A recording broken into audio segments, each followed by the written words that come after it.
네,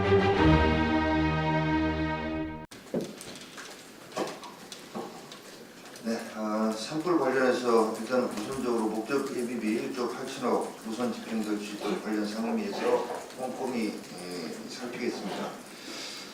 산불 관련해서는 여러 언급이 있었습니다만은 추가적인 지적을 안 할 수가 없습니다. 일단은 이 재난이 발생했을 때 재난 주관 방송사인 KBS의 이 대응에 대해서 온 국민들께서 정말 좌절하고 분노하고 계십니다. KBS의 어떤 이런 일탈 행위는 어제 오늘의 일이 아니긴 합니다만은 국민의 수신료로 운영되는 KBS가 이런 대형 재난이 발생했음에도 불구하고 재난 방송을 하지 않고 그동안에 좌편향 방송으로 꾸준히 지적되어 온 오늘 밤 김대동이라는 프로그램을 버젓이 계속 방송할 수 있었던 것은 도대체 무슨 배짱인지 묻지 않을 수가 없습니다. KBS는 정말 국민의 방송이기를 완전히 포기하고 노조의 방송, 좌파 방송으로 나선 것으로 볼 수밖에 없다. 이런 상황 속에서 KBS의 수신료를 계속 내야 되는가 하는 국민적인 분노가 지금 치솟고 있다는 점 말씀드리고, 우리 당은 국민과 함께 KBS에 대한 이런 잘못을 바로잡기 위해서 수신료 거부 운동을 포함한 모든 행동에 나서겠다라는 말씀을 드립니다. 산불도 원인을 철저히 조사하고 재발 방지 대책을 마련해야 되겠는데요.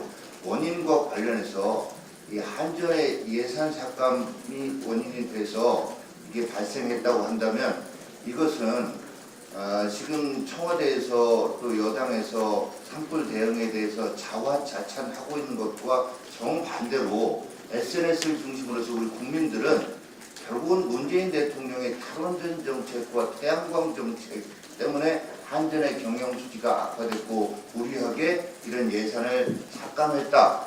그래서 이 모든 이 원인이 대통령에게 있다라는 여론이 들끓고 있다는 점을 청와대와 정부 여당은 잘 냉정하게 살펴야 할 것입니다.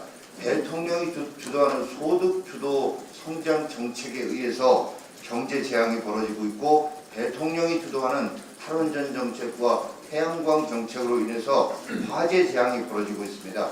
바로 이것은 대통령의 정책 재앙이라고 할 수 있을 것입니다. 프레지덴셜 리스크라는 말은 들어봤습니다만 이런 우리나라의 각종 재난 사태와 관련해서는 프레지덴셜 디제스트라는 이런 새로운 말이 생겨나야 할 정도의 상황이다. 이렇다면 대통령이 정책을 전환하는 결단을 내려야 한다라고 촉구합니다. 당 대표님께서 말씀이 있었습니다만 포항 지진과 관련해 내일 당 대표님 모시고 포항 지진 피해 복구 상황을 점검하고 주민들과의 간담회를 갖습니다. 또한 우리 당이 당론으로 이미 발의한 포항 지진 피해 특별법 제정의 필요성을 포항 시민들과 함께 공유할 것이다라는 말씀드리고요.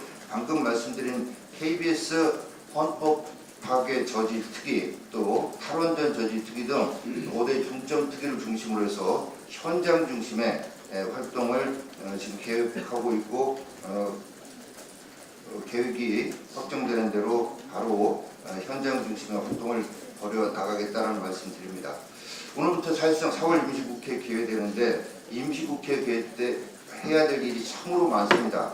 우리 당은 4월 재보선에서 드러난 민심을 임시국회에 반영하는데 역점을 두고 임시국회 활동을 해나가겠다는 말씀드립니다.